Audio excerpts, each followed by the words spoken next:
আমরা তো পুলসরাতের ভয় করি না কোনো সময়, কিন্তু সাহাবায়ে কেরাম পুলসরাতের ভয়ে কাঁদছে। জঙ্গে মুতার যুদ্ধে জঙ্গে মুতায় আল্লাহর রাসূল সাহাবায়ে কেরামদেরকে যুদ্ধে পাঠিয়েছিলেন। নবীজি এই কাফেলাকে যুদ্ধে পাঠানোর আগে আল্লাহর রাসূল বলে দিয়েছেন, তোমাদের মধ্যে এই তিনজনের সেনাপতি নির্ধারণ করলাম।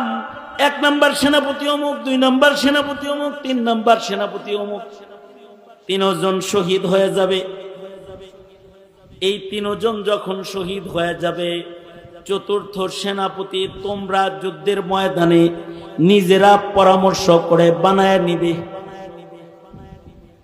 নবীজি 3 জনরে শহীদ হবে আগেই খবর দিছে। নবী যাদের শহীদ হবে খবর দিছে, এটা কি আর বলতে পারে? এবং আশ্চর্য ওই মুতার যুদ্ধ, যে এই যুদ্ধটাকে আল্লাহ তাআলা নবীজি মদিনায় বসেছিলেন, আর এই যুদ্ধের লাইভ আল্লাহ তাআলা তার হাবিবকে দেখাইছেন মদিনায় বসে বসে।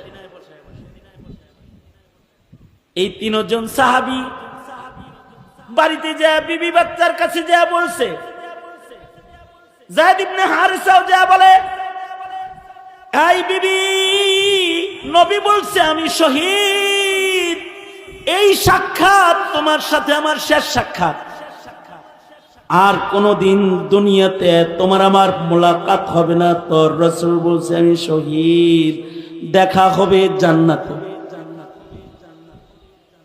আব্দুল্লাহ ইবনে রাওয়াহা নবীর সাহাবী, তিনিও বাড়িতে যায় বলছে, নবী বলছে আমিও শহীদ।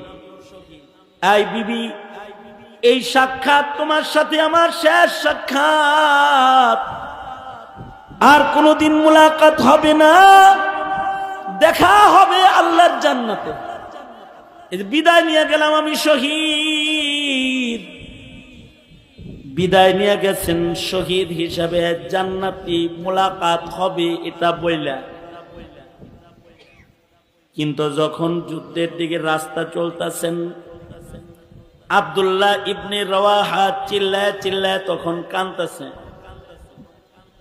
সবাই মিলা আব্দুল্লাহ ইবনে রাওয়াহাকে বলে, এ আব্দুল্লাহ ইবনে রাওয়াহা, চিৎকার করে কান্দো কেন? মরারে এত ভয় পাও?